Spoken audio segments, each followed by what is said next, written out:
Hey guys, it's Maymay, and welcome to our heart devotion for this Sunday. So today's devotion may not be very long, but it's going to hit a point that I think is very important. The reason I say it may not be very long is because I really want to hit this one point and see if I can get it across to you. So this week, God has been reminding me of something, or maybe explaining it to me for the first time. Has God ever explained something to you for the first time? It might be this.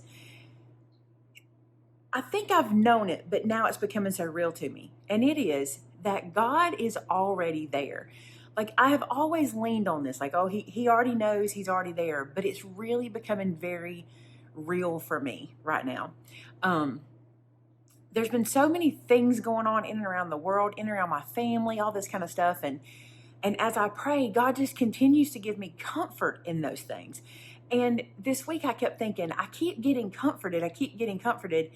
But the thing is, it's not so much that he's comforting me that things are going to work out perfectly or the way I imagine or what I would consider would be a good outcome. Instead, he's comforting me that he's there and he's got it and he already knows what the outcome's going to be. And even if it's bad, he already has a plan. And even if it's good, he already has a plan, right? I think I've shared this with you guys before. My kids used to do, Vince says this thing to my kids.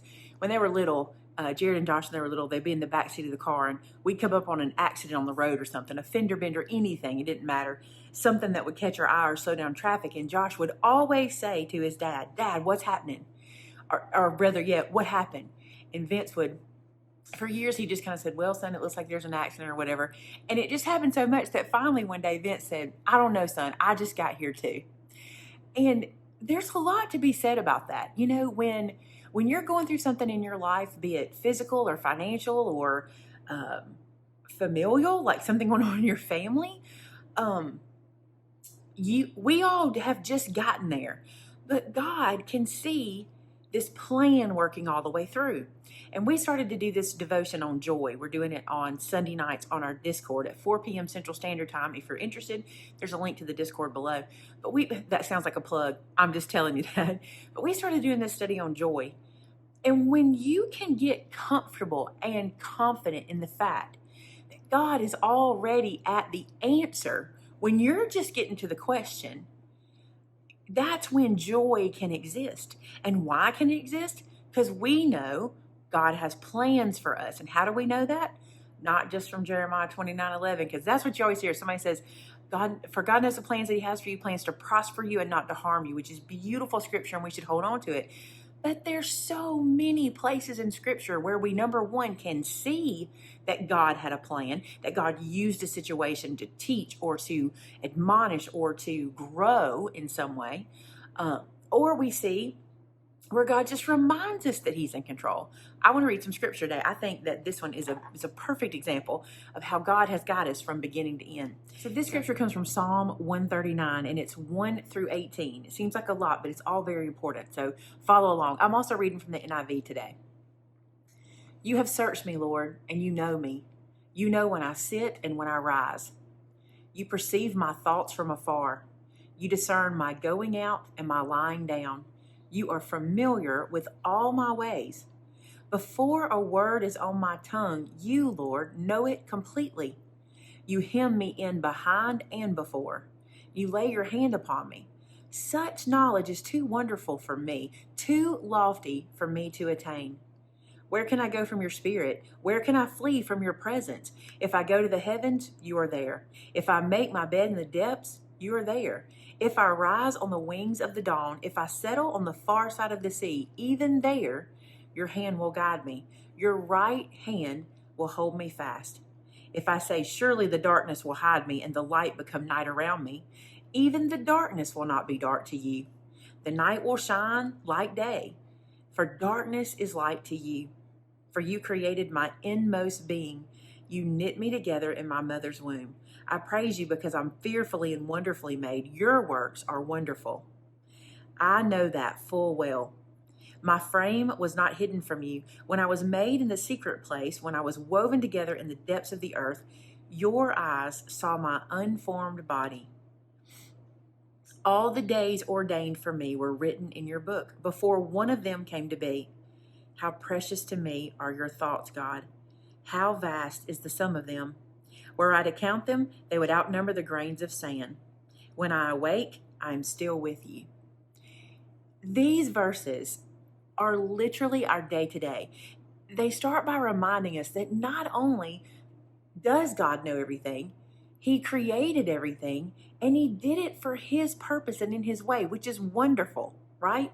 Here's the first thing I want us to talk about. When the psalmist is talking about all these things God knows, he says, such knowledge is too wonderful for me, too lofty for me to attain. There's no way we could understand what God knows. And that's the thing I love about the way God operates. When a situation happens, no matter what it may be, when a situation comes your way, we have a finite understanding of the situation, meaning we can only understand it and comprehend it and try to fix it so far. At some point, it becomes impossible for us. At some point, no matter what it is, it becomes impossible. For God, nothing is impossible. His mind doesn't operate like us. Nothing is finite to him. Nothing is finished. Things are finished when he declares it. But nothing is the end for him unless he decides. And I think about this in your life and in my life. When we become so depressed and so sad and so gloomy, God is like, why are you doing this? You're just in a season. Don't do that. Live in all the things I told you in Scripture. Live in the happiness and the joy and the victory. Live in the salvation that Jesus brought to you. And don't worry about the end. I've got it. And I'm already there.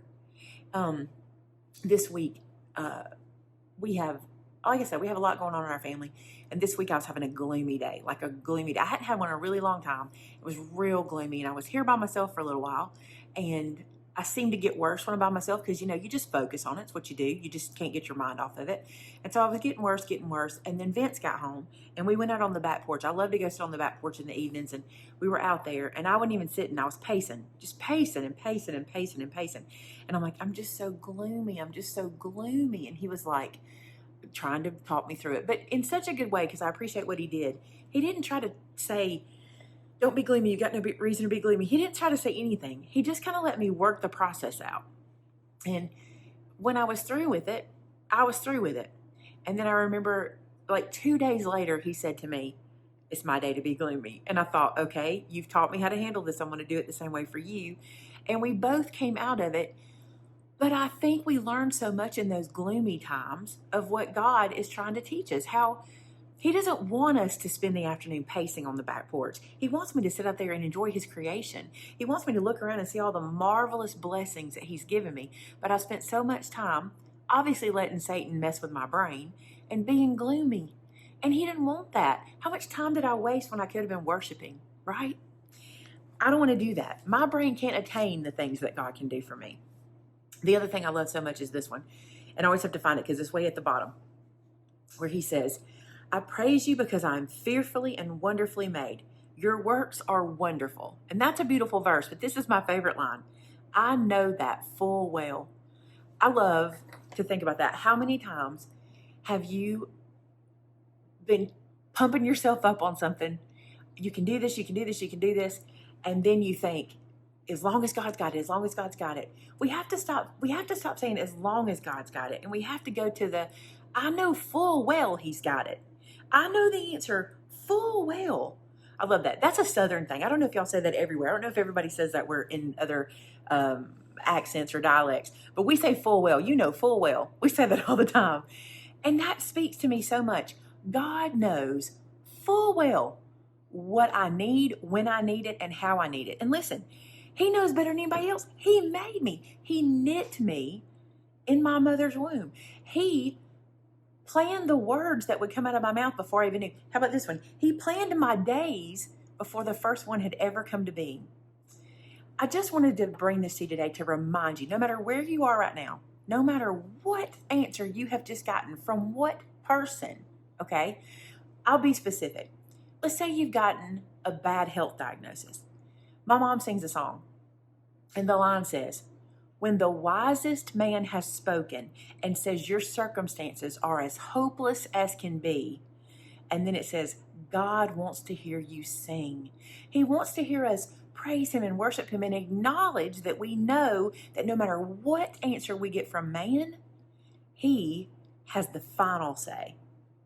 My aunt used to tell my mom that she thought that she would pass away by a certain time in her life. She really told her she never thought she'd be here this long, or she really told her she thought that she would be gone at a certain point. My aunt's in fine health, and so that's not a thing. And my mom would say to her, you don't have an expiration date. And I always thought that was so funny that she would say that, because I'm like, we don't. God knows that. We don't know what he has planned for us. We do know that every situation he brings us to, he will bring us through. And every situation he brings us to, he already knows the outcome. And if we can just say, God, I know full well that you know how to handle this, and I'm going to step back and watch what you teach me, where you take me, and how you grow me through this, it'll change everything. I'm so grateful he's teaching me that. He's already there. I challenge you, a couple things. Look up a song by David Phelps called Already There. It's incredible. You will cry through it. You will listen to it on repeat. I want to challenge you to do that. Listen to that song. It just reminds us that when we come up on a situation, situations come up on us like this. The phone rings, situation is on us. We get into the car, situation is on us. We go to work, a situation is on us. It's what we do with that and how we give it to God that changes things, right? The other thing I want to challenge you to do before we pray today, because I don't want this to get lost. I feel very strongly about this. If you are interested in knowing more about God, Christ Jesus, what Jesus did for us, what his plan for us is and was, basically, if you're interested in knowing the scriptures, because we read them and they're hard sometimes to know. If you're interested, I want to challenge you to watch the series called The Chosen. I feel very strongly about this. The Chosen is a series, kind of like a television series. I'm going to link it in the description below. I want you to be able to get to it easily. But it is the story, it's on season 2 at this point, but it's a story from scripture. And it explains it to you in such a way that is so real today. So easy to picture it and understand it and be there. And I'll tell you, my brother said this too, which I thought was so interesting. I've not watched a single episode where I don't find myself crying or weeping. This morning I watched season 2, episode 3, and I was literally weeping in the end. And I said to Vince, seeing Jesus portrayed the way they portray him changes everything about me. It changes my thought process. God is teaching me so much through this series. And I believe that his hand is on the writing of this series. I believe his hand is on the folks who have brought it to us. I have watched their testimonies, listened to how this came to be, and I'm just blown away. And I know I'm a commercial for them. I do not make a dime, like no one. I don't know if anybody's making a dime off this series. I'm not.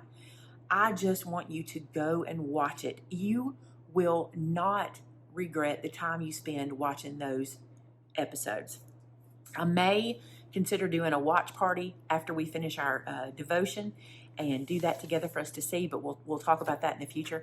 But I just challenge you. I promise you, you will not waste a moment. You need to see the scriptures played out for you in color, in full color. It is so incredible, and I know it'll speak to you, and that's why I want to encourage you to go check it out. So for today, remember this: God's already there. Just know full well he's on the other side. No matter what the side, whatever it may be, he's on the other side. And he holds out his hand for us. Isn't that awesome? Let's go to God in prayer. God, thank you so much for the realizations that you bring us every day when I feel gloomy, when I feel lost, when I feel like my wit's end, and you remind me I don't have to feel like that. You've got it.